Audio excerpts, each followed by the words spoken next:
excited to talk to you about the early constructed formats post Bloomburrow and share a little bit about our pre-release experience. But Stan, before we do, what's going on? I see new equipment here. Yeah, first of all, thank you as always to the patrons. We've been talking about it for a while that we wanted to get new equipment. A couple episodes, I think in like the last 6 episodes, 2 or 3, in my opinion, had audio that, because I actually rewatch every episode just to see what we sound like. Our opinion. What were we talking about? Did I say something out of pocket? Was I capping? Was I gaslighting, etc.? Always gaslighting. And I was really unhappy with some of the audio settings and quality, and a lot of that comes down on me because I'm the one that like sets it up on the computer. But I got to say the HyperX was just not cutting it. So Frank and I decided to splurge and invested some of our own money, and then obviously the patrons that have been providing us with keeping the lights on money for a while now helped put some in on that. So thank you guys so much. But we do have some new microphones and a new piece of equipment that should help make everything work. It's our first time with it. I just spent like the last 3 hours trying to fix everything. So hopefully it's working properly. Fingers crossed. Yeah, shout out to Todd for helping out and doing some Googling with me. And now we have to merge our video and audio. So if he gets that done properly, huge shout out to Todd for making that work. But thanks again as always for supporting, guys. The next step for us, I think, we'll like try to get like a better camera for quality and then like maybe multiple angles. But that's a future problem. For now, we're just grateful to be where we're at and want to get more good quality content out for you guys, etc. Well, and on top of that, I just wanted to say, I really felt like the last episode that we recorded, the content itself was like absolutely fire. Yeah. And so it was a little heartbreaking for like, man, the audio just blows. Yeah. And no, so, I completely agree because you were saying a lot of good stuff and like it just kept getting cut off. And supposedly the subtitles were good because it could still like pick up even like the very low volume stuff. Yeah. Which was, some people were telling me, they were giving me feedback like, oh, if you watch it with subtitles, the robot doesn't care how soft it is, so it was easier to pick up what you were saying. That's a good hot tip, though. It is a good tip. Please watch with subtitles. We'll be in the next episode where that happens. But yeah, the fact that you were saying so many good stuff, and I feel like a lot of our predictions came true. Most of them were yours as well. So. And we'll get to that. Yeah, we'll get to that later. But yeah, overall pretty fun. And I promise I'd shout this out for one of our patrons, Jared, but we have been playing some more Legacy lately, even though the format is tier 0, kind of like Modern with Nadu. Legacy, which also has Nadu, but not broken over there, has a problem with Psychic Frog just being the best card in the format and then making Blue-Black Grief just way too good. For those that play the format, it's called a rescam, but yeah, either way, though, I was playing some Legacy, and I personally was having a good time. We've had 2 Legacies since Jared asked me to talk about it at the shop, and even through Gen Con, we still had people here yesterday, and we're having a good time. I didn't get to play yesterday, unfortunately, because we had exactly even numbers, and so I only ever play if it's odd. But Legacy is a cool format. I think after bans, which... sorry for the people that have been coping like every Monday, like, oh man, they're going to do something about these bans. I swear to God, they're going to do something. They can't do nothing. It's like, listen, there's one thing WotC is not, is consistent. They will consistently not care about you. They said, we're not banning stuff until the next BNR, which is August 26th. So they were like, don't ask me again. Yeah. We're like, 24 days away from that, 23 at the time of recording. Yeah, it's the 26th, and we're on the 2nd. Nice. So 24 days away from that. Unfortunately, the BNR is 4th. the day We're on the after. 4th. Oh, the 4th? Oh, man. This guy's trolling. 20 days. Yeah, 20 days away, which is cool. But the BNR is a day after our team event with Jared, who is going to be our Legacy partner. So, yeah, a lot to be said about that. But I am practicing Modern now. I have more or less settled on the deck, which we can get into later in the episode. And we are also looking at Standard now together, trying to see what decks we like, what decks we don't like. I know in the Discord, people have been really amped and talking about that. And so I haven't gotten to try every deck out, but the few decks I have liked, I've really, really liked. So we'll definitely get into some more of that as well. Yeah, and I think that the point being is that we're really excited for the team event. Like, we're just really jazzed to be doing Team Magic. It's been a long time. I think it's been like almost a full year since you or I were at a team event together. Yeah, together, exactly. So, I did the one a few months ago. Yeah. But also, this is going to be like our last event with Jared for a while, as he's going to be going to grad school in London. So I think this is his last team event before he has to leave. Crazy. Yeah. I forgot about that. So he's going to be Jeez. gone. So we're hopefully, our main goal, honestly, I'll be honest. Usually I don't take events too serious, just because it's mostly about the fun for me. But I really am trying to put the work in because it'd be awesome to top 8 with Jared right before he left. So shout out to Jared if you're listening. We're definitely trying our best. My buddy Sal, M2G Chicago, shout out, is bringing me all the cards for Living End in every version that I need, just so I can like figure out what 75 I want to play. But it's like almost pretty clear what like you're gonna play. Like Living End almost like rarely changes, Right. Yeah. and the it's very sideboard is similar. so consistent. But yeah, otherwise I think you still enjoying Star Wars since the last time we talked. Holy moly, yes. So I did do a legacy event with Jared and got absolutely blasted that day. Oh, that was so funny. Playing Shout outs actually, because Jared told me right after we were on Discord hanging out, and Jared goes, "Yeah, I introduced Frank to I forget the guy's name, but I introduced. He's you like to one of the top Death and Taxes players in like, the whole on like the planet." yeah, in the whole country. And I literally like he said that and I was like, "Oh, cool. Why am I here? Like, why would you bring me Yeah, to why would this? you bring me to this? Yeah, First time legacy or whatever. Yeah, right. And Jared thought it was so funny. He was telling me about it. I was like, that's awesome though. Especially because I used to play Death and Taxes back in the day, like 2016, and I was never really that good. I would say I mostly enjoyed Elves when I was enjoying Legacy. I just love Gaia's Cradle decks, which actually shout outs. I was talking to the Legacy guys like, oh, I want to get some Gaia's Cradles, man. If I'm gonna play Legacy, I'd love to play Golgari. I think now they call it Golgari like control, but it's like a creature based creature deck. control deck. And back in the day for me it was Elves, and they were like, no, Cradles are bad, deck is bad, unplayable, Bowmaster format, etc. And I was like, but Manguchi just top 8'd overseas with the Golgari deck, and Rescam is legal. So Well, I was getting a lot of crap about that, but it was just kind of funny to see Manguchi top 8. But I do agree the deck is pretty medium, and if I'm going to invest like $1,600 or $2,000 into a playset of Gaia's Cradles, I really want to be ready. well, also I feel like one, Mengu is like playing Magic all the time. Yeah. Like all the time. That is all he does is play Magic. But on top of that, from just listening to people talk about like overseas Magic, it's just different. It's True. like when we tried to like drive out, or like Jeremy and Julian specifically, like drive out to an event. And he told me, Jeremy was saying the last event that he went to for Pioneer, he played against like old Pioneer Angels and like 2 other decks that you just would never see Yeah. at like a competitive scene. It's just like they were so outdated. And so that unfortunately, like his matchup was not good into something like that. It was Sure. really bad into something like that. And I think that might be similar overseas, to where like Just like you different areas, like it's different really games. hard to like find a Magic shop. They're far apart, and then Yeah. like you have people that are playing like, I forget who said this the other day, but that they built. Oh, Manny built like a 2009 modern deck or 2012 yeah. modern deck. A little and exaggerated. He sent me a list. Manny sent me a list. It was like Blue Moon, but from like 2016 or 2017. Like I'm talking like Pia and Karan and Alar. And I was like, where'd you find this list? Is this like a 5-0 or something? And he's like, oh, it was on Goldfish. I'm like, okay, send me the link. And the first thing I see is like 2016. And I'm like, well, you can play this if you really want to. Yeah, but but like, it's- and this was like 3 years ago. So like Modern Horizons 2 and 3 were not out or something like that. So I was like, I mean, I guess. And then I was like, okay, you can actually absolutely not play this. Yeah, no. So instead he built Pia and Barl and Kari Sev. So I'm like, Maddie, what are you doing, man? Anyways, yeah, I agree. There's definitely some stuff going on where like certain areas or certain players or certain, even honestly, like just the day of the week could like Gen Con, for example. If we had an RCQ this weekend, a lot of people are going to be at Gen Con. It might have been like the softest field ever. Yeah. But sorry, and that is a good point. But to get back to what you were asking, I didn't go to Legacy this Saturday because I went to a Star Wars event. It didn't fire, but because it was at a store that like sucks.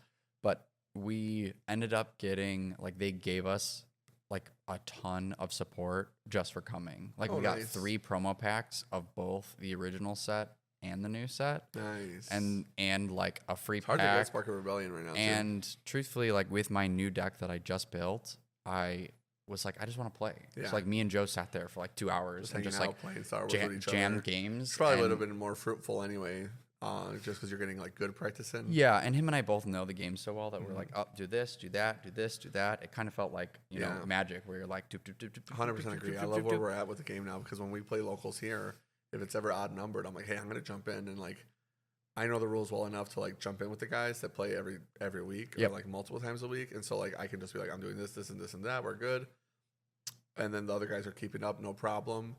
And I think overall the rules are pretty like chill. There's nothing like crazy right now like Magic has. No. Because like Magic's just been out for so long, where like even though it's easy to play Magic, sometimes you just have like these rulings that are like, okay, let me hit up my buddy that's an L2 just to be sure. Yeah, well, the only thing that is tough, and I actually asked this in a Star Wars Discord this week because there are no judges for Yeah. Star Wars. Not yet. Not yet. They're starting a program, but there's a card that's the Kylo Ren like unit creature card that says like you can ignore the penalty, the black penalty, the villainy penalty if you control Rey. Mhm. But some cards say if you control like the Rancor, Jabba's Rancor says if you control Jabba as a unit or a leader. And this one just says if you control Rey. So I had to go in the Discord and ask, does it mean as a leader or as a unit or Mm. either? Yeah. And because here on Thursday, Chris was like, no, you have to have it as a unit. And I was like, oh, well, that doesn't make sense. Why would someone put it in this deck? And then I went in the Discord and they were like, oh, no, it's either, even though it doesn't specify. And so there's stuff like that. Yeah, They were yeah. like, they haven't worded the cards Yeah, for a lot of the all of wording those is things not the same. super concise so yet. it's not like consistent. So it's like, we're figuring it out. But True. the game is so fun, so much incredible gameplay. It reminds me a lot like of the other games that are like Hearthstone. It reminds me a lot of Magic in a lot of ways, and I'm really enjoying it. For sure. With that being said, before we keep rambling on, because we have so much more we could say, we'll get into some quick housekeeping. As we mentioned earlier, shout outs to our patrons. You guys are the best. You guys help us keep the lights on. If you want to support the show, the best way you can support us is through our Patreon. We've got different tiers if you want to join for whether you want coaching, whether you want us to play your deck on a stream, whether you Sideboard guides. Cyborg guys want us to try your deck out at a local. Honestly, if you're at the top tier, I'll play whatever deck you want at a Nerd Rage event. I'll just take the time to go. I'll even grade your sideboard guide, and then you can grade me back, like Jared, who submitted his legacy deck for sideboards.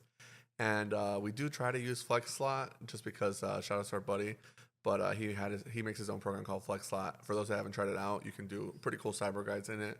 It's not like a super fancy program, but for what it is, I think it's very cool. And if you're local to the area, it's a cool way to support Team Flex Slot and those guys that are really cool people. And we've pretty recently started making friends with a bunch of them, like actually becoming friends, not just like acquaintances, which I think is nice. Yeah. And then if you want to support us. Ooh, and sorry. go Before ahead. we get into that, we have to, as always, one of the Patreon perks is when you first join the Patreon for the first time, we give you a shout out for joining the show. So shout out to Robert for joining our Patreon since our last episode. Thank you, thank you, thank you. It really, it has stuff like this that Yeah, happens. for sure. And so it's very impactful to us, and we really appreciate it. We Thank you. definitely appreciate it. Sorry, I almost forgot that. The next thing is, for those that can't join the Patreon for whatever reason, understandable, our show will always remain free. Our main platform right now is YouTube. We are on like Apple, Spotify, everything. But and that won't change. We'll try to always be on every platform. But right now our main one is YouTube. If you guys can, scroll down, check if you're subscribed, like and comment. It really does matter. It really helps us a lot with the algorithm. If you see our shorts and you want to just shoot a quick comment, it doesn't even have to be on topic. Just tell me how your day was, man. Flame me. Or tell me why I'm wrong. I'd love to hear it. But no, it really does make a huge difference, and we're trying to get to 500 subscribers because I believe that's when we get to reach monetization, which could help us boost our funding in terms of getting our budget up and getting better cameras for you guys in the future. Yeah. And if you didn't know, within the past 2 months, we've jumped from being below 100 to we're just shy of 120. now. Nice. So we're moving. Yeah, we're definitely moving, especially because we started using YouTube when we started doing the shorts. A lot helped, and then we moved to YouTube because we wanted to have video with the podcast for you guys, and obviously there's video on Spotify as well. But it was just another cool step for us to move forward and continue developing the content. With that being said, though, join our Discord. It is free access. You guys can just go in there and banter, chat, whatever you want, even just meme. We've got stuff for pretty much everybody. Some people just want to hang out. Some people want to actually ask about decks. If you want to see deck lists, a lot of our buddies are in there brewing all kinds of stuff. I know recently some people came in looking for our buddy Timmy because he's been playing Rakdos, Eldrazi, Goryo's Vengeance, aggro with the new Ulamog the Defiler, which is very cool. And he's been doing really well with it at our locals, trying to win our season playmat with that. So, yeah, come in, get some deck lists, get some help. We're always active in there, Frank and I, talking to everybody and seeing what's going on. You can even just, if you're local, look for people to, team up with for events, to go to Nerd Rage championship trials, etc., or prep for RCQs. And if you're not local, you can just, banter and just get some ideas for your own locals. Otherwise, we do have special channels in the Discord for the people that are sub to certain Patreon perks for like coaching and cyber guys, etc. They can post in those channels and we'll try to prioritize them. And then the last thing you guys can do is if you want to follow us on X or Twitter, whatever you call it, we do try to stay active on there just to be engaged with the community, maybe post some memes, etc., and keep up with the latest drama. Yeah. With that being said, let's just get into the episode. We're gonna talk about Constructed and what we see early on. Right, we are within the first week of Bloomburrow being like legal and Constructed. MTGO gets it on Tuesday. That's where we get a lot of the data because there's not as much big paper magic outside of locals happening yet. And shout out to Watsy for actually doing that and committing. But like back when Arena first came out, they did not care about LGSs, and they were just like, oh yeah, you can get the set a week early from what pre-release would be for stores. And so like pre-release attendance for like years, thankfully some of it was during COVID, but like pre-release attendance was like destroyed. And like even for a store like us that I would say is pretty successful at pre-release, we do get like quite a sizable community. Even us, we would be impacted, but we'd get like maybe 16 players where our pre-release would have brought like 50 because like people are playing it at home or just they've already tried it and now there's less interest. And so stores were complaining to Watsy about it, like, hey man, you guys are always talking about WPN and how you want to support the stores, and now you're like chopping our legs off. And they were like, cool, you're right, we'll push it. So pre-release for stores is always first, and then online play, Arena and Moto, is always the Tuesday after, which I think is really fair. It's not like I like it a lot. Waiting for like release. You can still get it early. Yep. And it's online, so like a Tuesday night, it's not that hard for most people staying at home. Yeah. It does help a lot, and it still gets you the cards early access enough to like not be wondering what's going on by the release date, even though cards are now legal at pre-release, which just makes sense. Yeah, and to like before we get into like Constructed, I just wanted to talk about pre-release and like how it went. And for the first time in a while, like Bloomburrow has got me excited for Magic again. Yeah. Like we've been waiting so long. Standard has felt stale. Well, there was no reason to really play Standard, and it was like the best Standard, but like they took away all the reasons to play. So we're like, well, I guess we just wait for rotation now, since we're not going to really see any adaptations. Yeah, and got my Esper mid-range in, got all like those decks, like got my fill. Right, I had my fill of that format, and I was wanting something new, and that's actually side tangent. Like, right, I went peeping on. I was thinking about coming to Pioneer this Tuesday, and I saw no decks using like new Pioneer cards, like new cards from Bloomburrow in Pioneer. It was like all the same stuff. I thought a couple people did have new stuff, and I was like, they might not have had drawn them. Yeah, I asked around, and some of the people were like, yeah, I did try this and that, but it was like one or two adaptations, not like entire deck changes. Yeah, I just looked through like the League 5.0s because the League 5.0s typically are like where people are cooking. Yeah. Before big events, and I just saw nothing, and I was like, oh, that's a bummer. Yeah, but and I think that has a testament, honestly, to how Pioneer looks right now. I know people give Modern and Legacy a lot of crap for how messed up they are, but I kind of like Modern and Legacy, even with Nadu. I think all the rest of the Modern decks are great. Well, yes, I agree with that. So like, yes, Nadu sucks, but like the rest of the format is phenomenal. Legacy kind of sucks with rescam, but the rest of the format looks pretty good, except for the decks that are like more or less like changing their sideboards or their main decks even to be kind of inbred, almost to like fight off rescam. Jared actually was mentioning this to me. He was like, for our team event, I'm basically playing a deck that is supposed to beat up on rescam and then be okay against the rest of the format. But as an example, he was saying like his deck can't beat Death and Taxes, and we watched him play on Saturday against one of our buddies playing the deck. And even though he got one game off of him, the games that he lost, you could just see how he has nothing to combat Death and Taxes because his deck is so tuned for one other deck. And you and I have already talked about earlier how I'm going to be playing Living End for the same reason, where I'm playing Living End to beat Nadu. And I mean, I expect Nadu to be my opponent at least 4 times in 7 rounds, which is how much of it a format it has kind of taken over. And if we're winning, I expect it to be even more. So that's why I chose Living End, because it can beat up on Nadu, and then maybe I lose some favorable matchups against the rest of the format, but it should be okay enough that I can win. Yeah. And it's just really, really rough. But Pioneer, to the point I was trying to get to, beyond all that, it just has more or less been the most stale format, in my opinion. Yeah, I mean, I have to like recall and remind myself that I do think that Pioneer is better than it was during Karn. Mono Green Karn. Yeah. Like, I still think it's a better format than it was then. Yeah, and I do say stale, but I don't mean bad. I just think it's like a little boring, and for me, boring means like there's not a real reason to pivot. There's no like shakeups. There's no like hidden technologies.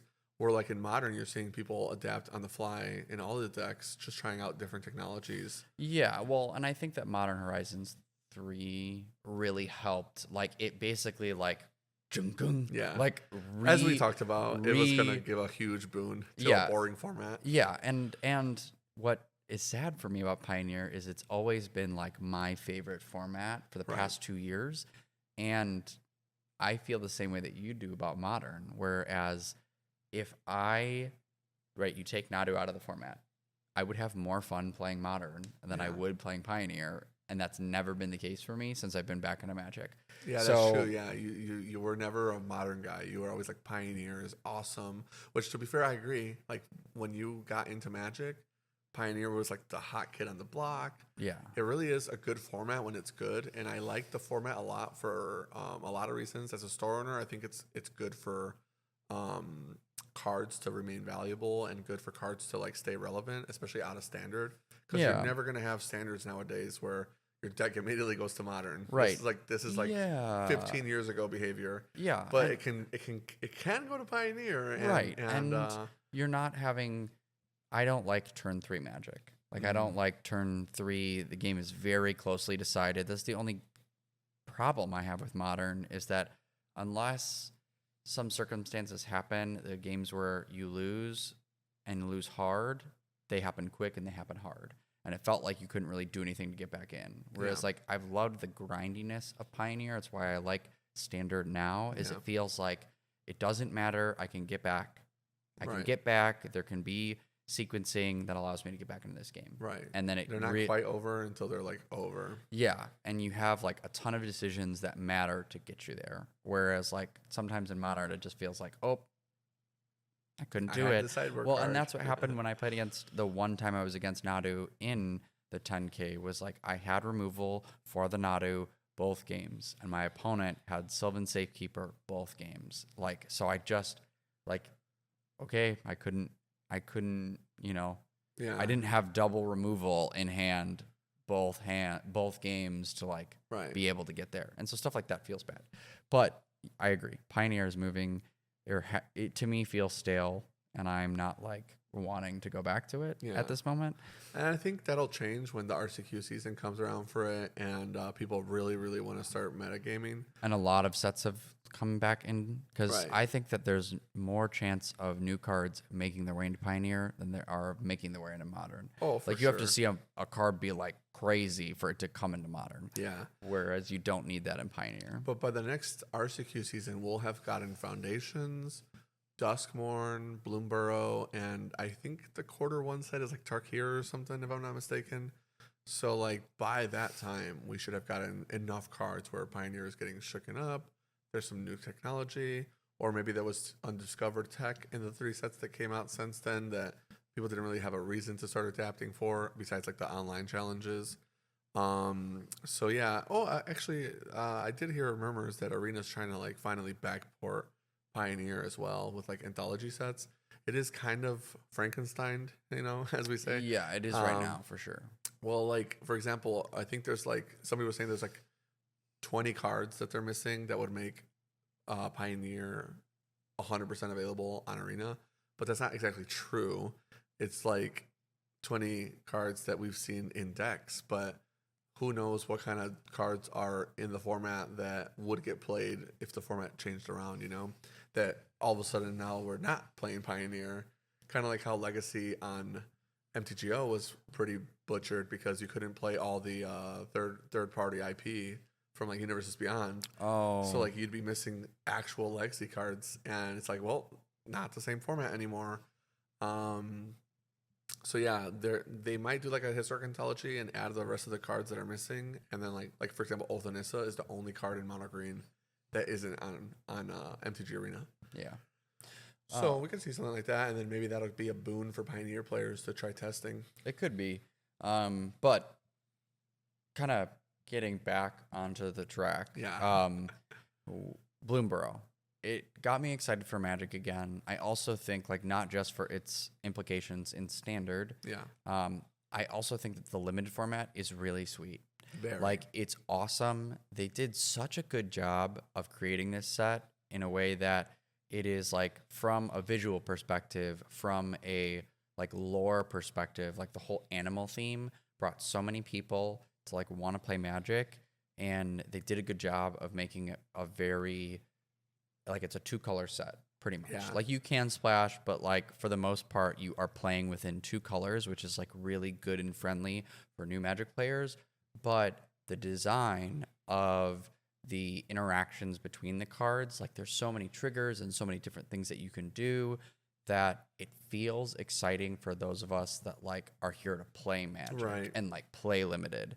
And even though there's a lot of complexity creep and like a lot of triggers, because the cards kind of lend themselves into the deck construction so easily, I think it was still not that bad for new players to be like, oh, Otter, do this. Yep. And I think you're right. They nailed it with all the tribes being cool. Every single tribe is relevant. Maybe not for Standard, but definitely for Limited. You can play any color combo. We did have some predictions that we felt were pretty spot on. And some of the other good players in our Discord that play a lot of Limited were like in agreement with what we were saying and what we've thought since then as we talked about it. But like you said, green, busted, very insane, strong, always going to be good, any color pair.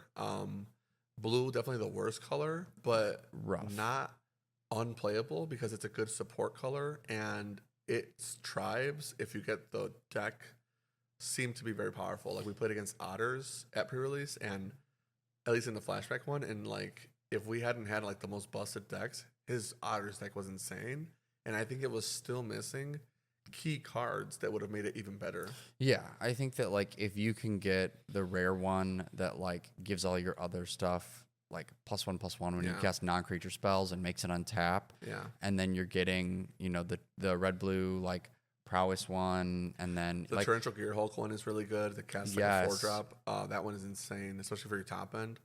And also like the birds deck, the rare bird that's like blue X copy a card. MockingBird. And we're gonna get there. Card is nutty. And we put against a guy that had 2. Yeah, that card is very, very good. So we had a bunch of, and this was again, as you said with the predictions, this was one of the first sets that I feel like, oh, we made these predictions and like, I mean, I feel like almost 80-90%, like we nailed it. Yeah. Nailed it. And that felt like awesome as a content creator to be like, wow, I put the work in. I've been playing Magic. I'm now like, as I study cards more, I was like, wow, I nailed this one. Yeah. Like I agreed. When I got it. Looking at the show notes, I was like, okay, Frank is cooking. And I applied a lot of what you said to my own drafts when I was playing online. I was like, first of all, really easy to enjoy Bloomburrow, but when you have like your own prep, it's even more fun. I think this is the first time Frank and I did the flashback pre-release. So at the Boar's Hat, we always have regular pre-release, and we do a two-headed giant.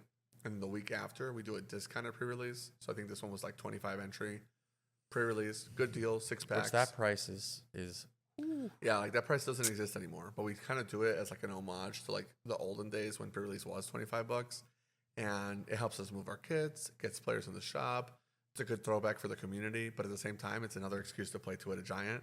So this is our first time playing in the flashback, where not only were we prepped for the first one, but we had time to reflect and then be prepped for the second one. And both of us were like cooking when we were like putting our decks together, like on the fly. Just okay, we're ready to do this. Does this look good? No. What about this combo? No. Oh man, our Orzhov, for example, was cracked. We had like so many bats. Each of us pulled the legendary bat that's like Zoraline getting played and constructed. Yeah, and we're gonna get there too. And on top of it, as we're building the decks, he's like, "No, I want to play black white." I was like, "Did you listen to our episode? I wanted to play black white more than any other deck. Yeah. Don't do this to me." And he was like, I'm opening my packs. He's I'm like, look at my okay. Orzhov, and then Frank's like, "No." I'm like, all right. Give me all your raccoons. Yeah. But we had a sick raccoon deck too. I almost played like frogs because we had like insane frogs. Like I could have probably built a frog deck legitimately. Yeah. But when we finished building, we were like, dude, our raccoons look cracked. Crazy. So we just two took all scrap the blue out. shooters. Yeah, two the one that gives raccoons vigilance. The best one, Moira. She's badass. Oh yeah. Moira is like expend 4, gain 3, which is so good. Expend 8, exile 2 cards. It's like a Ren's Resolve or whatever, like one of those. And it's a 2/4 body for 3. Yeah, 2/4 body. It makes mana every upkeep equal to your raccoons, which really, really stacks up, especially when you're playing an aggro deck.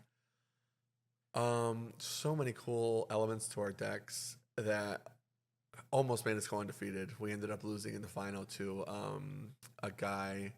2 of our buddies, actually. Shout outs, Dan and Ryan. Great people. I've known them since forever. They were actually like the end bosses at FNM when I first started playing way back in like 2012. So it's cool to see them around, and they come out for two-headed giant. And they had like the same thing as us, except Dan was playing Esper because he had birds.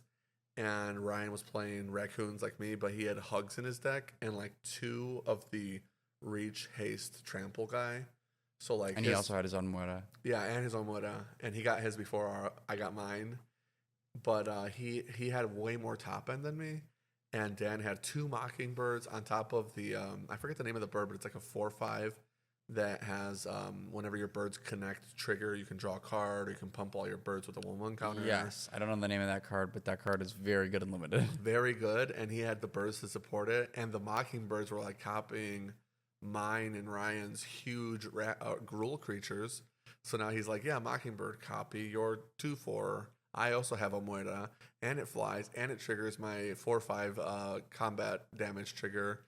And it didn't help in those games that Stan and I both kept very good hands that like we just never got to a 4th land for like a ton of turns. And Stan ended up being able to stabilize, but I went like 20 cards into my deck before I saw my second source, and I was like, yeah, it was rough. I think Frank had done 18 cards before he got a swamp. Yeah, and I even had 2 carrot cakes, so I was scrying down every time to try and get to a swamp. So in theory, you had seen like 24 cards out of your deck. Yeah, it was a lot. Rough. And then I was stuck on 3 lands for most of it, but making it work because of the Mana Dork guy that's like a mole druid, and then I had there's a first striker that when it attacks you make a red mana, and that was how I was able to force in a Lumra that gave me all the mana I finally needed. But my Lumra was my largest creature, and it died immediately to 3 mana kill spell, gift of food or whatever.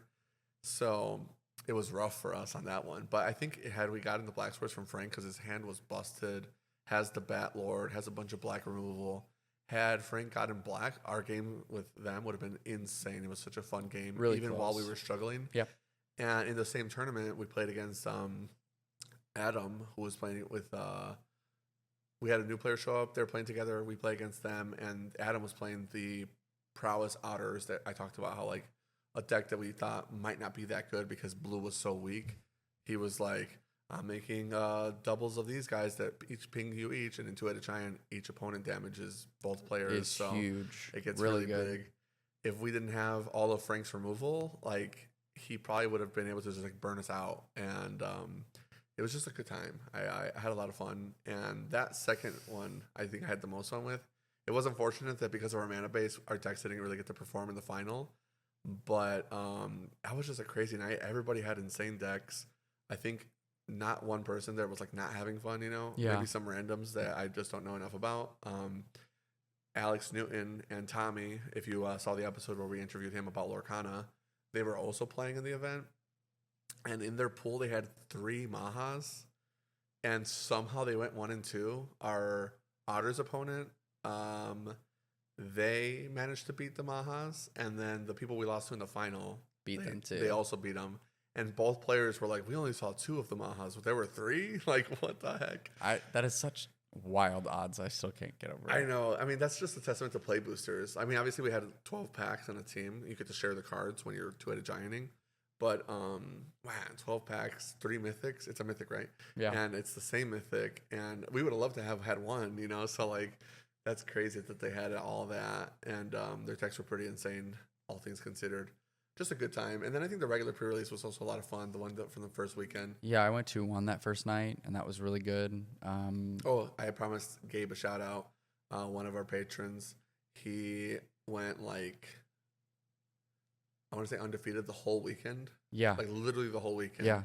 So, Well, and he was one of the people that afterwards was like, how do you feel about your final takes now that you can reflect on the format? And like completely agreed on pretty much everything Frank was saying. Like green busted, bats is crazy, blue is a good support color, but contextually with its tribes can be insane.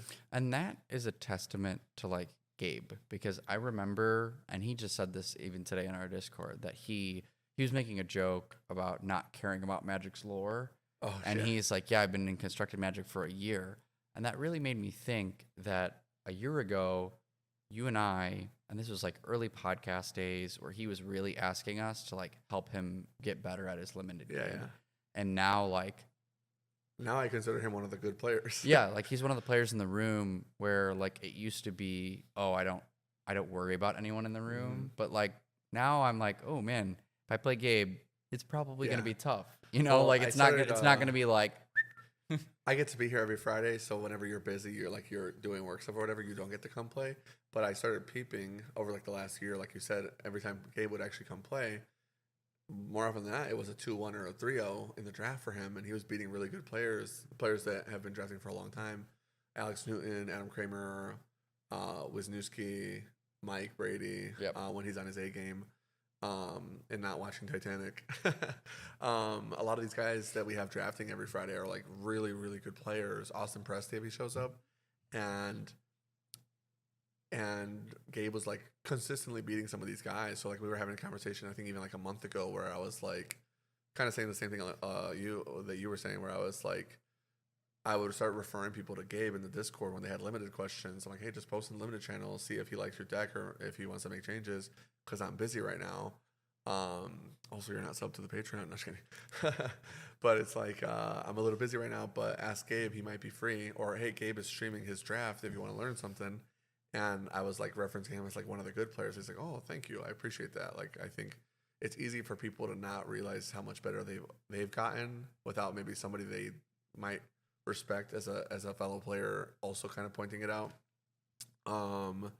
So yeah, I made a note to like say that to him. I was like, I think you've gotten really, really good at limited. So it's refreshing to see the progress. You know, that's like what we're all about. It's like, how can we get better as players? yeah, And then make our friends around us better, and then inadvertently get better ourselves because of that, and kind of be forced to be held to a higher standard where if I'm just talking to like 5 rookies and they never get better, I don't really have to get good for them to always want to ask my advice, you know? But if all my friends are getting good simultaneously, I therefore am holding myself to a higher standard where I must continue to strive for being a better player if I'm going to be the one that's giving advice or doing this as even though it's like for fun. If we're doing the podcast, we should be doing it for a reason. And if I'm not here giving actually good advice or good takes, then like I'm wasting my time. Yeah. With that being said, did you want to jump into some quick standard and talk about our thoughts on the format? Yeah, so this is a segment that I like thought about, and like I didn't write it down this way, but I kind of wanted it to be like a new one of like moving forward when we hit pre-releases. Sure. And so these first cards that I listed, I think are cards like, oh, they might not be great monetary value grabs. Some of them could be, but so this is not. Public service announcement. We're not this a is, finance Yeah, channel. this is not a finance MTG stonks advertisement. But I think before these cards go up in price, and I think some of them will, I think that these cards are already seeing play in Standard, and I think that they're just like good. Yeah. And like as Standard grows, they're gonna continue to be good. The first one being Beza the Bountiful Spring. I think that this card is going to be played in multiple archetypes. I think both mid-range, and we talked about it before, where what I wanted in Horned Lock Whale, the 6 mana flash, it can be a body and block, but also you can use it as a removal spell because it has adventure. Like I wanted that in control decks to like work, like old school control decks where you have one creature in it.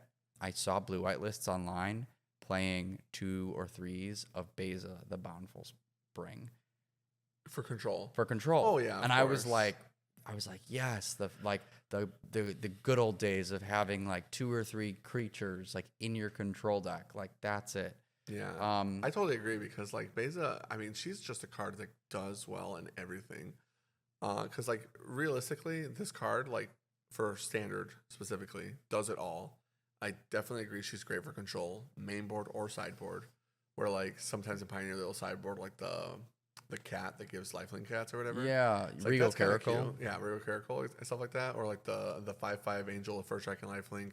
Like, well, okay, we'll play a Lyra Dawnbringer or a Baneslayer like they used to do in Modern, or we'll sideboard like one of these kind of guys. Should the format look kind of creature grindy, and Standard always looks kind of creature grindy. So like, she'll do that job no matter what for control. Right. But like mid-range decks are going to be like, well, I'm playing Orzhov or any kind of white combo, and this card just kind of does what I want if I need to play catch up. And if I'm already ahead, she's still a huge body, so you don't feel bad playing her in the main board. And then if you're playing like a white Stompy deck, I still think she's very good. So like before Midnight Hunt rotated, you could have played like a mono white humans deck with Lunarch Veteran into Thalia into Adeline, and you're like cooking, feeling pretty good. Contextually, those decks got pushed out eventually, but it's 3 years of Standard rotation now, right? But that kind of deck, I don't know what the 1, 2, or 3 would look like now. But like if you're still playing like a white aggro or white tempo deck, boom, boom, boom, Beza seems really good to me. Especially in the context of like you're playing against another aggro deck. Now Beza looks especially good. You're playing a regular tempo deck and your opponent is lower life than you. At the very least, you're getting a huge body. Yeah, and even this week, right? So Gabe and I put together this Orzhov mid-range list that is going to be my initial testing for the Standard Energy. It's like off the bat, right out of the gate. This is a deck that I look like I will really like.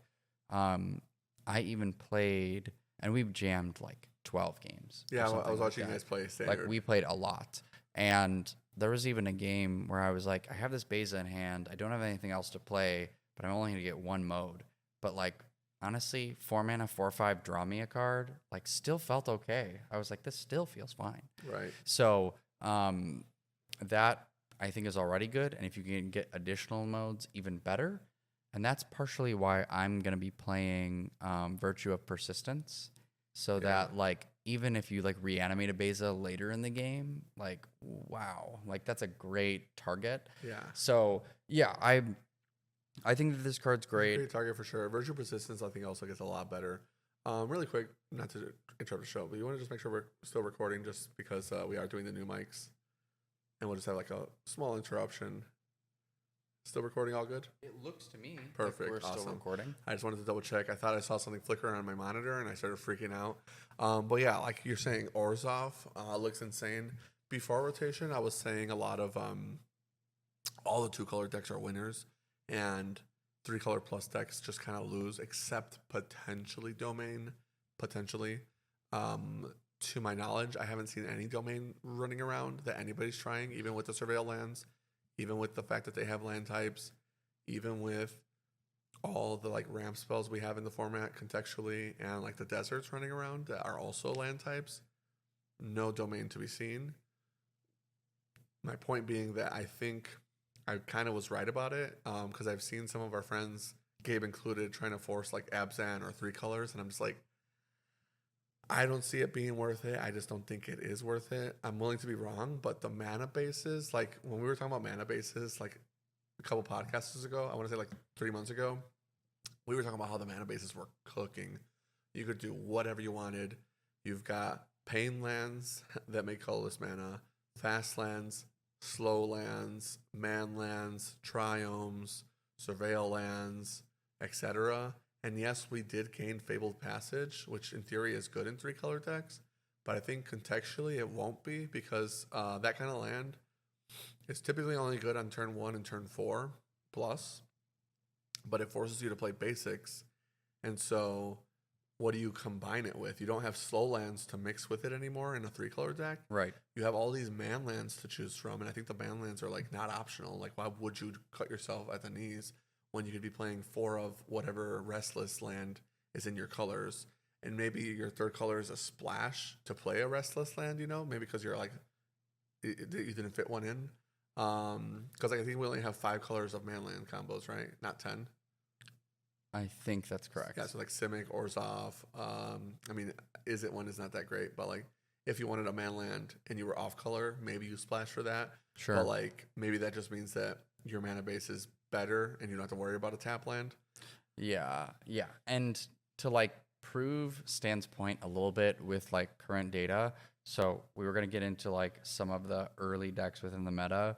One of them being is that Convoke has been pivoting from Boros to Jeskai. Right, yeah. Because they lost lost Voldaren Epicure. And I think that that's interesting that they're pivoting, because, we said we'll probably find a Voldaren Epicure replacement at some point, but it looks like early testers are like, we don't have one that's as good, so we need this Spyglass Siren that creates the map to do that. And their mana base. And that's how bad it is for them that they didn't have anything else, that they were like, we're gonna play blue. Here's Spyglass Siren. But I think they found another blue card to make it work. I just can't remember the name.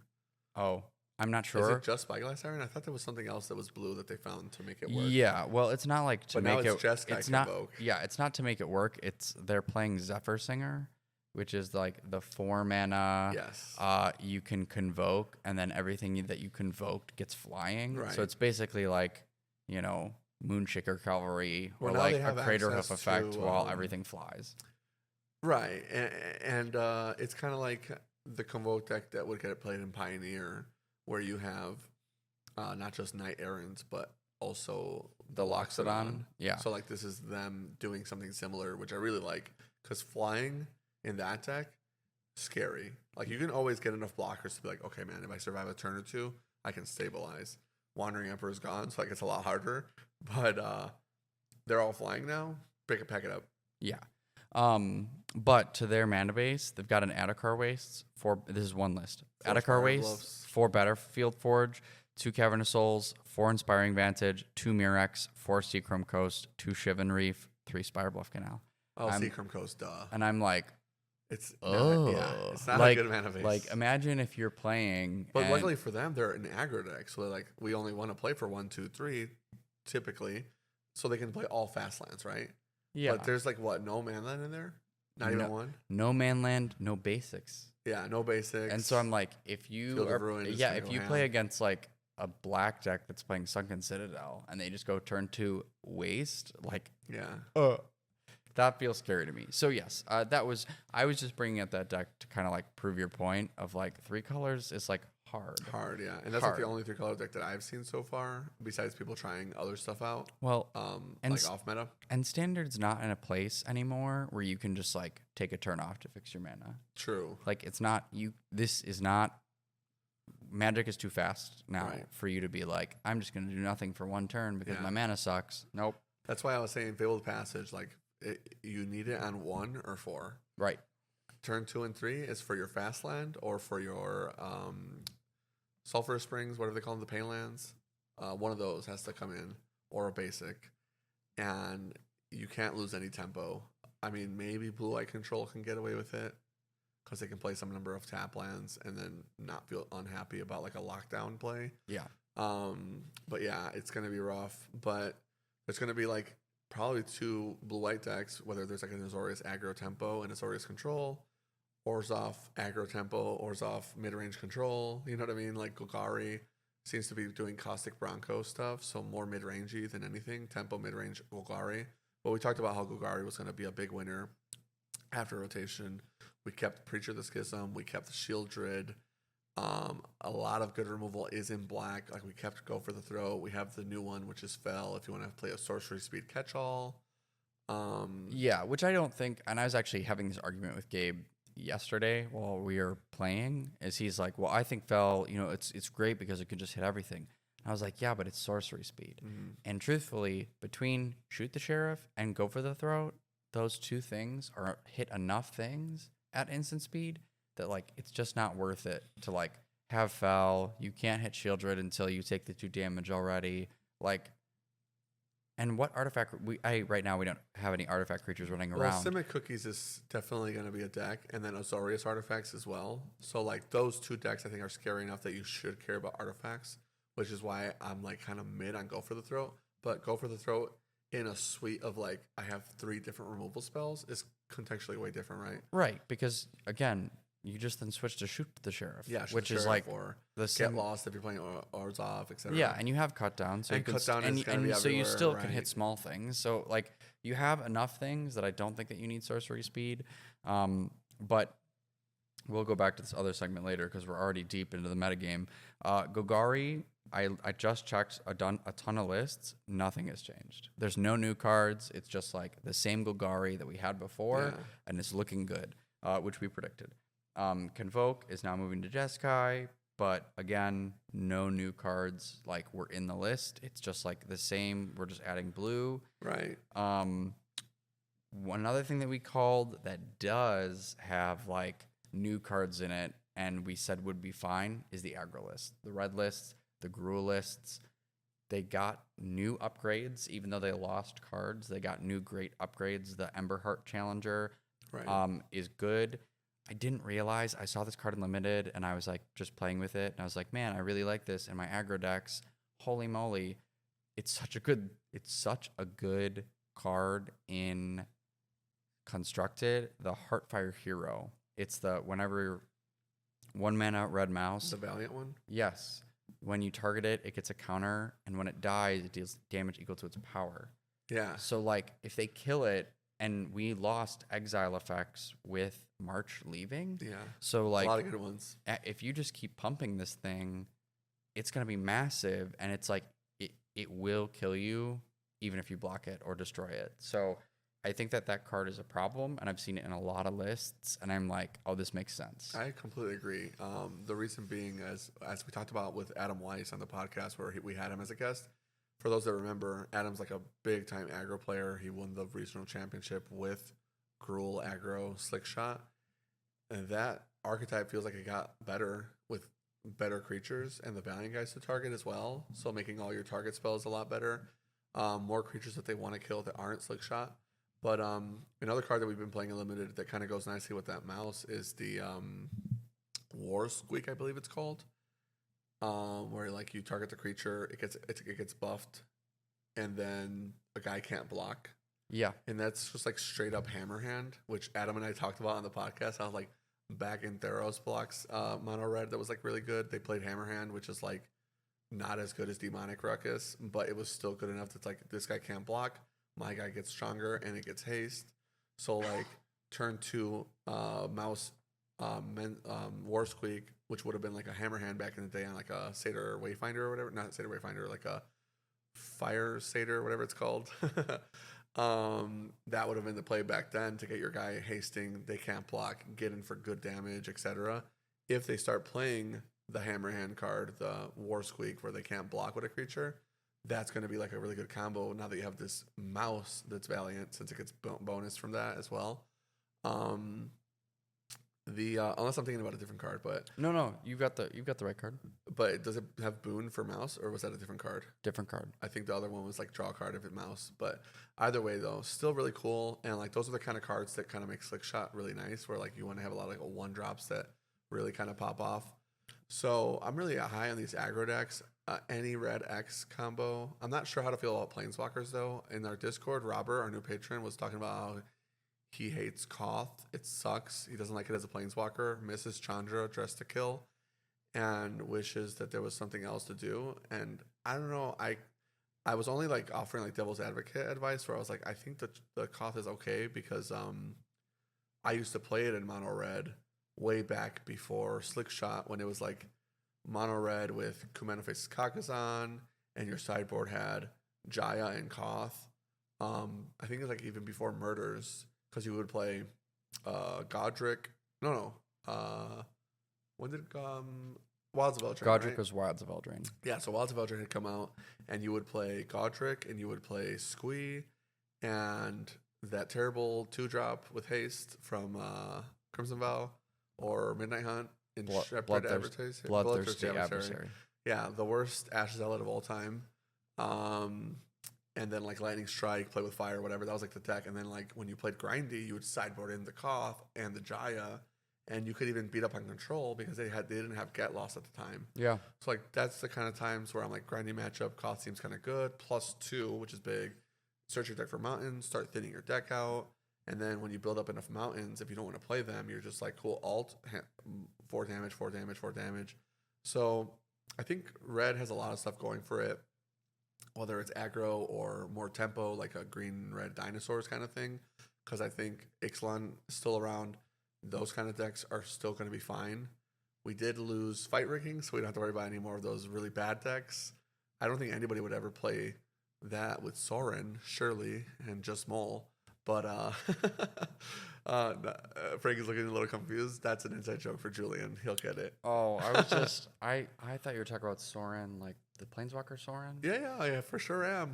But the Sorin that we just had is gone. Oh yeah, that's also gone. Yeah. Don't worry about it. Okay. Let's just move on to the next part. Yeah, I'll just smile and look pretty and move on. That's his job.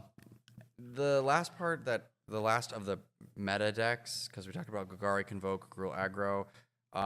Is you're talking about Orzhov?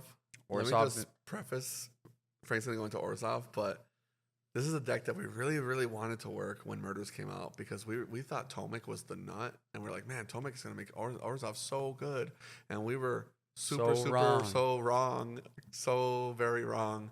And shout out to Julian for actually taking that to an RCQ and playing like a 1-hour game 1 against somebody. But now, as I'll let Frank get into, Orzhov looks hot.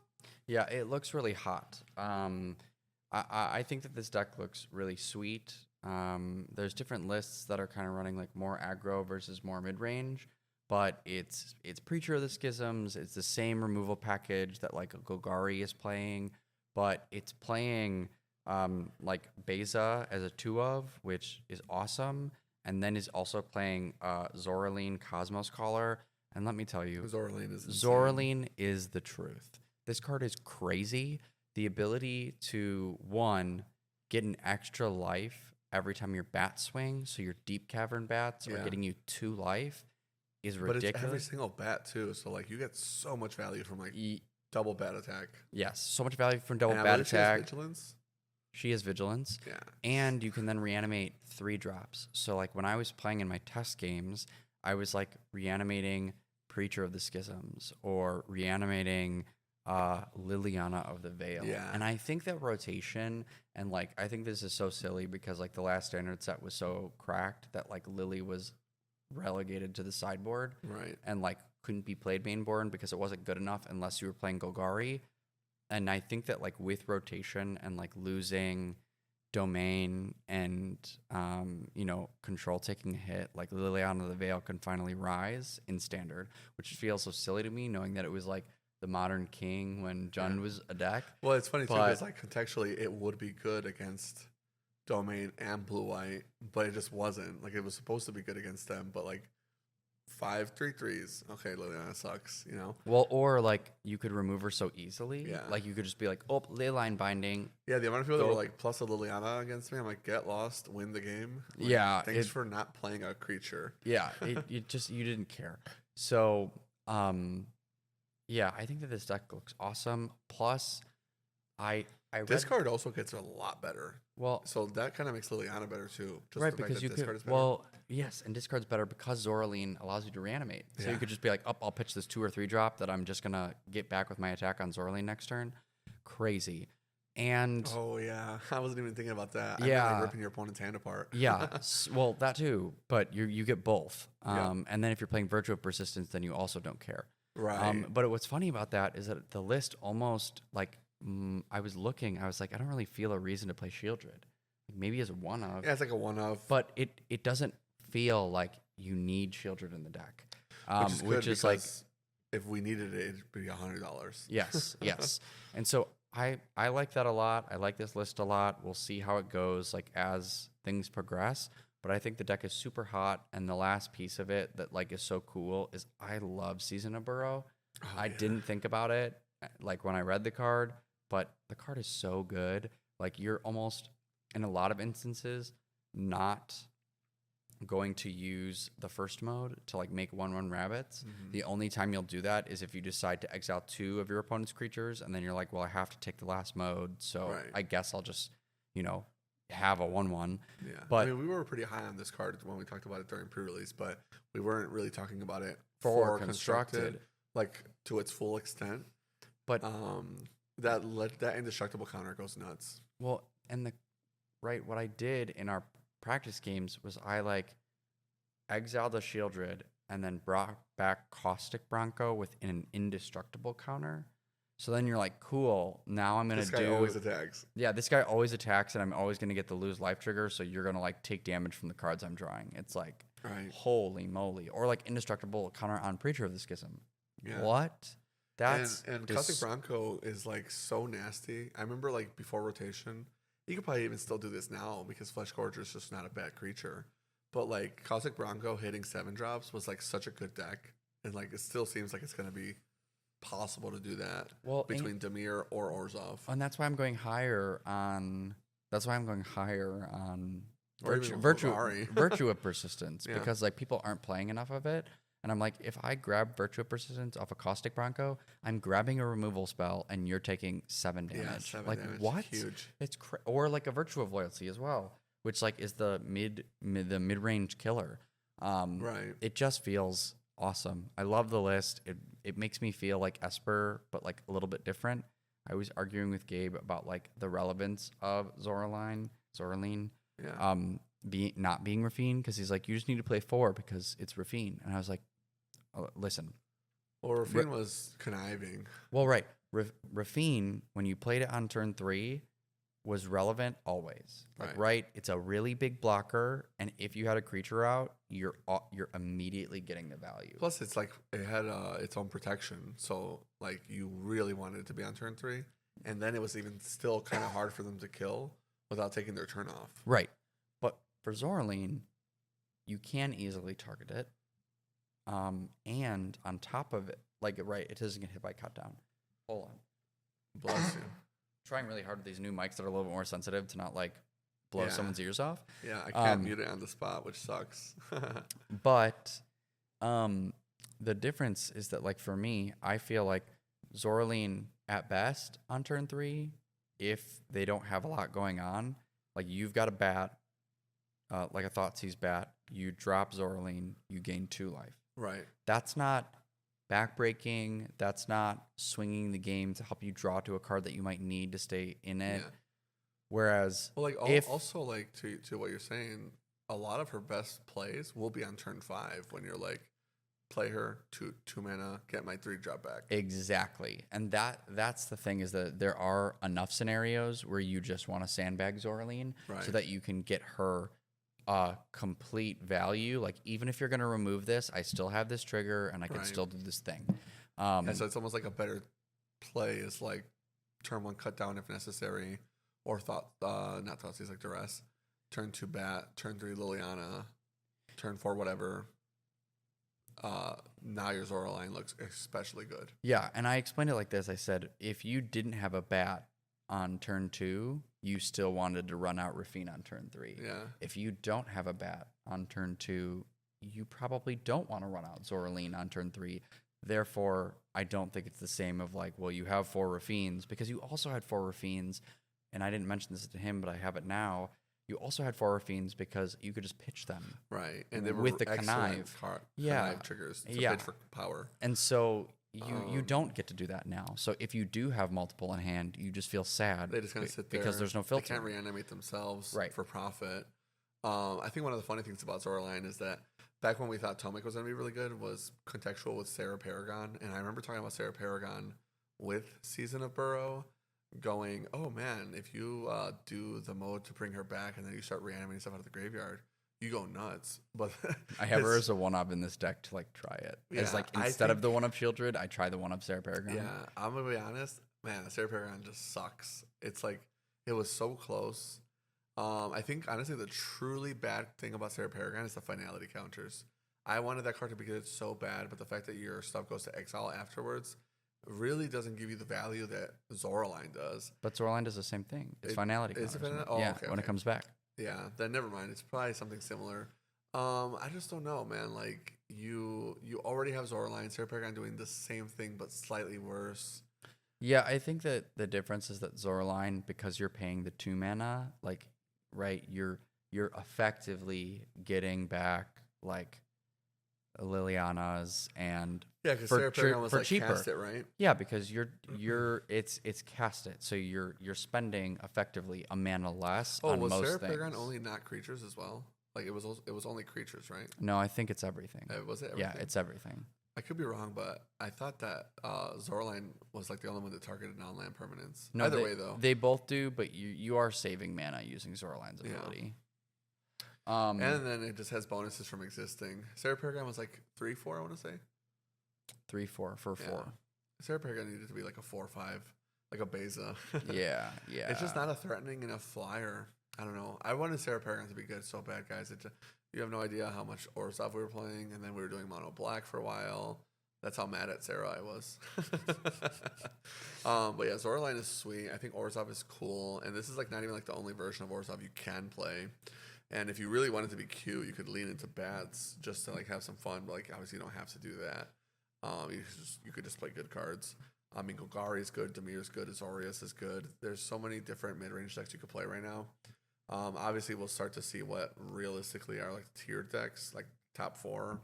I would say within like a week. I mean, by the time you see this episode, it might have changed. Yeah. It might already be like 4 days from now when the episode comes out.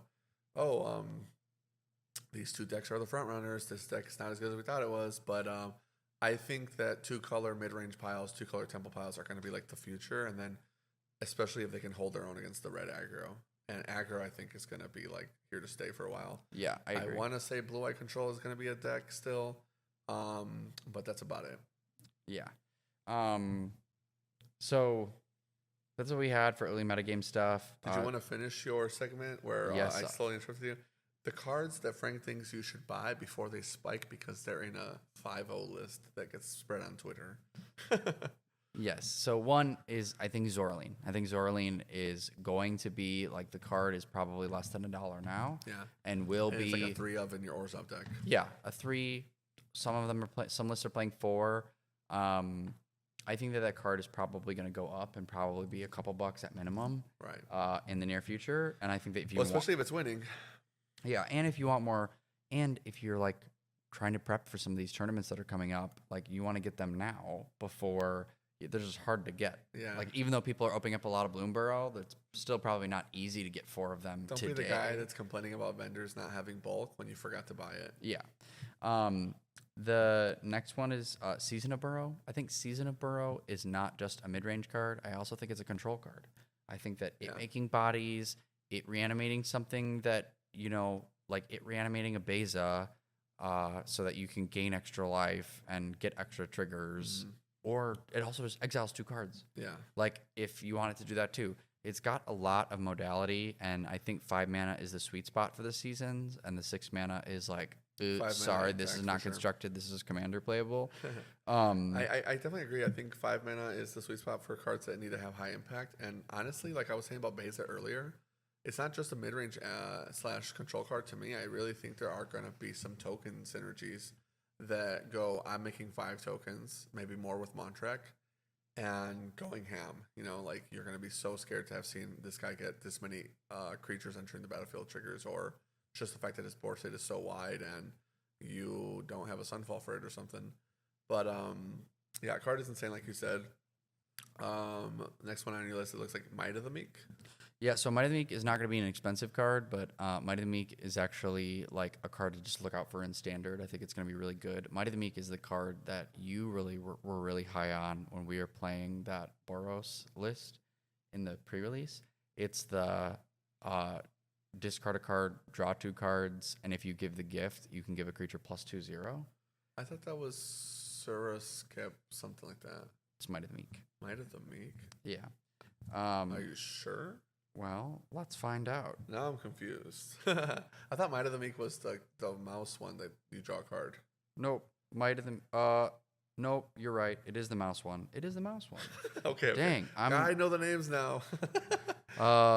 Target creature gains trample until end of the turn. It also gains +1/0 if it's a mouse. Draw a card. That card, though, I do think is going to be good because it's the kind of card you want for Slick Shot and makes the Valiant Mouses better. Right, and you're playing Heartfire Hero and Emberheart Challenger, which both are now in the aggro list, and that was the next one after the red card, draw a card, do anything was always good in aggro back in the day.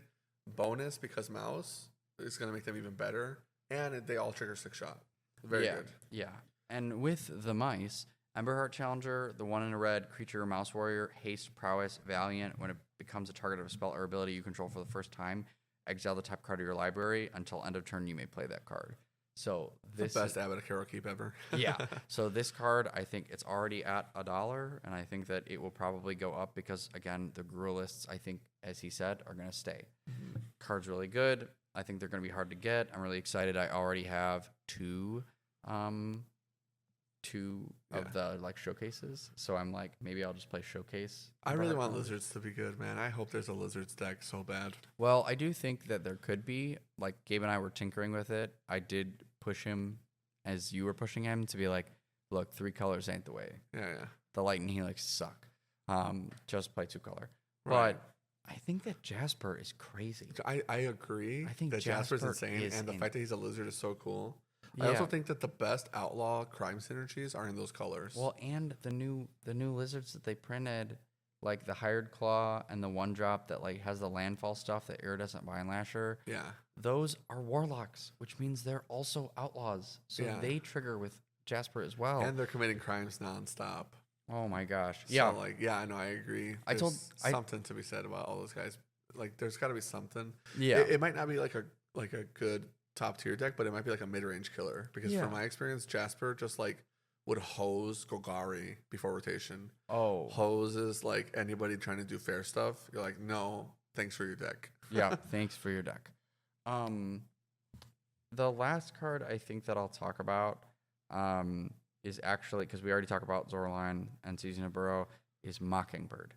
I think that MockingBird, like, you having the ability in any deck, right? Mid-range, like I saw blue-black mid-range lists playing this card, and I was like, you copying like the best card on your opponent's field or the best card on your field that's not legendary is just insane. Yeah. And giving that card flying, like, and someone pointed this out to me that they were gonna like troll kids with this, but when you do the ability for MockingBird, it's based off of the mana value. Yeah. So you don't have to pay X. Yeah. You just have to pay in total the mana value. So if you're copying a Shieldred, you have to pay 3 and the blue. Right.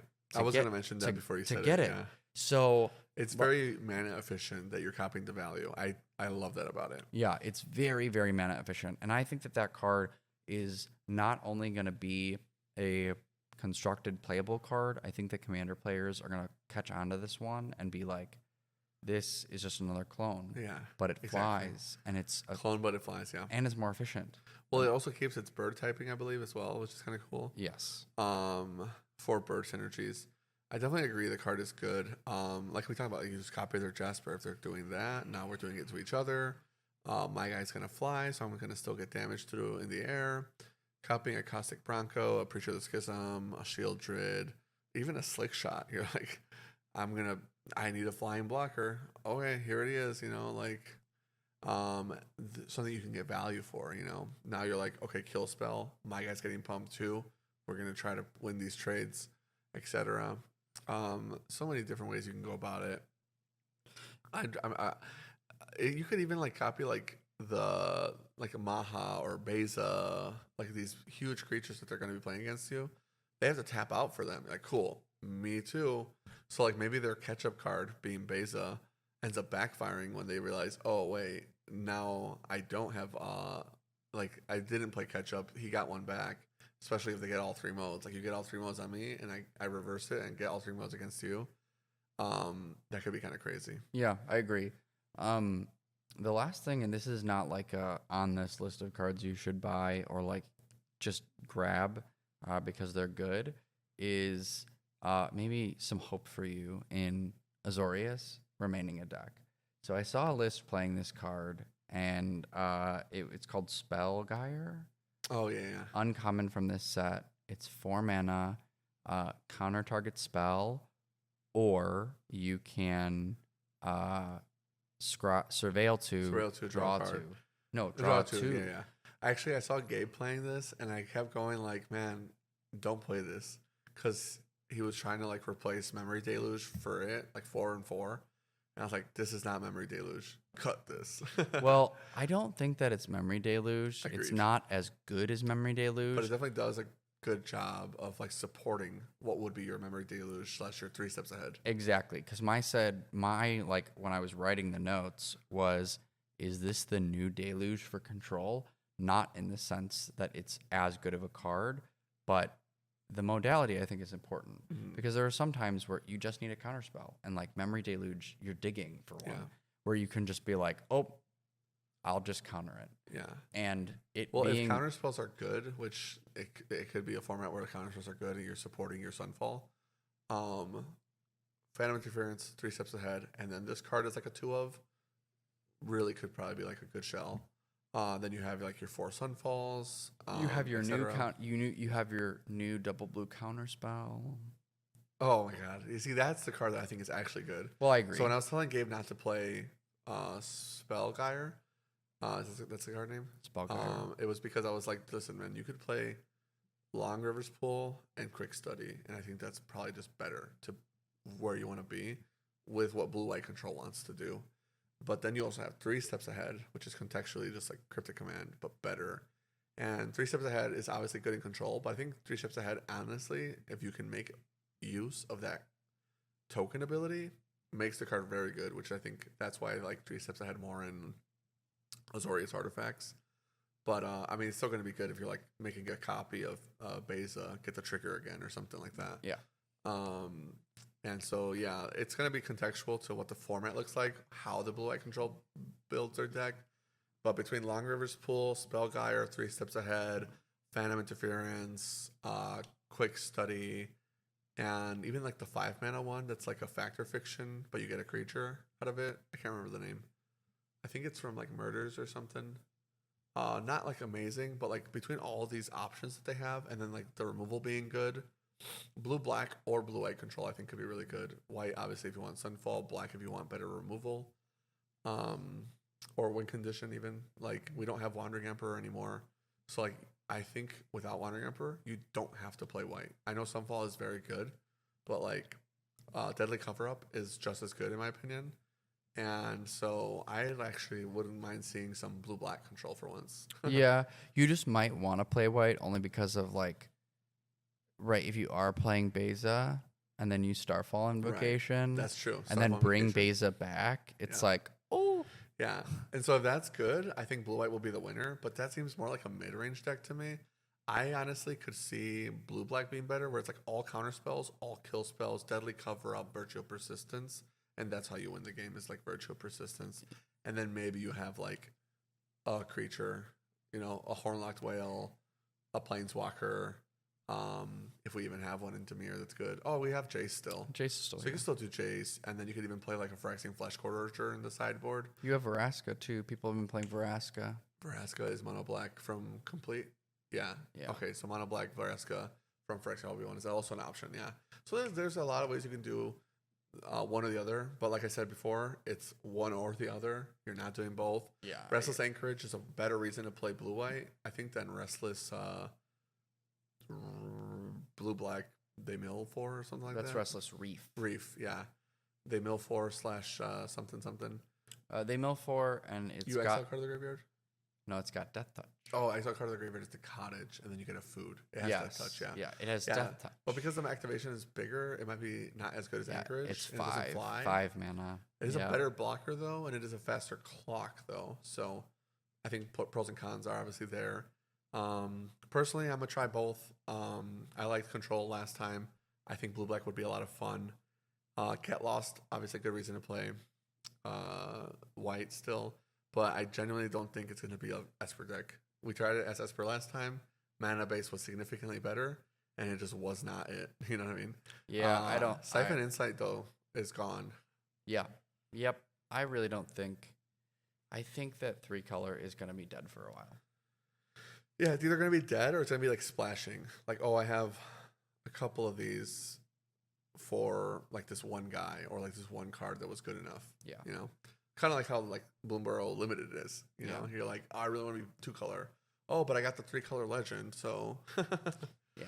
Yep. I think that's pretty much everything we wanted to talk about. We went longer than we expected. I felt like this was going to be a short one. We always Shocker. say that, but like, honestly, coming into this, I spent 3 hours editing the sound, and I was like, what are we even talking about today? Like, I was so mad. I was like, cancel this episode. Anyways. I'm always cooking. Don't worry. Yeah. Anyways. Shoutouts. Yeah. So shoutouts first to Stan and Todd for doing all this work. We've had a lot of extra work with the new mic setup and trying to get us ready for today. So shout out to them for the work that they put in to get that going. Shout out to the patrons for supporting us to help us get to this place. And we will continue with your support to just make the show better and better, to hopefully reach more audiences and let us do more cool things within the Magic realm. Mm-hmm. And honestly, we want to try to get more Patreon exclusive content going in the future as we get our setup going better. We really want to aim for quality first, but long term, once we have like the quality kind of down, we figure out what our editing looks like, or maybe potentially hiring an editor in the future. I'd like to do more bonus content for the Patreon as well. That's like fun stuff that we couldn't do on YouTube, whether it's like a reaction to something or anything along those lines. Obviously, ideas will come to us in the future, but the show, we wanted to keep it free. Extra stuff to provide content for you guys because you're supporting us is something that we're already thinking about, just so you guys are aware. And then shout outs to Nancy Steroids, intro and outro music that might already be playing. I love when it starts playing while I'm talking. But, I do that. yeah, Frank does that part. But the music is great. Nancy Steroids, friend of Frank's, makes great music. And that's the music that Frank uses when he's streaming as well, which might be a while before he streams, as he just sold his house. So currently doesn't have access to his computer where he's at now. So I'll try to pick up some of the slack, get on me on the Discord about it. I definitely want to play some more Magic, but I'm not trying to slip my tech about what I'm playing for the team event. You heard it. I get to harass him about streaming. Save clip. And Jared too. What's it called? And shout outs to just the viewers that are with us for the ride. Really appreciate it. Obviously, if you can't afford to support the Patreon, we're not asking for that. But if you guys want to like, comment, subscribe, really does go a long way. It always helps. Shout out to Borsat Gaming for allowing us to do the recordings here at the shop. If you can, please go on their website, buy singles. They will ship them everywhere. He's got great ratings. Bloomburrow's out. So time to buy some sealed product. Go ahead and do it. Buy 1 million collector boosters like I have. And actually, I'm almost out of Bloomburrow products, so I have to order more. It's like a good time to buy Bloomburrow. Good time to buy. There's so many cards in the set that people have been like freaking out over. Anything we missed? Patrons, viewers. MTG Chicago for letting us use these cameras, and you can see a lot of me playing in person and different types of gameplay on his channel. All of the weeklies that we do at Boar Hat for Magic go to Sal's channel, and he's been growing over there. We get a lot of people actually to our Discord and his Discord asking questions about deck lists and whatnot, and people have been freaking out about the life counters that we got. Todd is working on like our own version of the life counters for the people that keep asking, so we'll try to have information about that soon as well. Sal, Nancy, viewers, patrons, MTG Chicago, Boar's Hat, Todd, got them all. Got them all.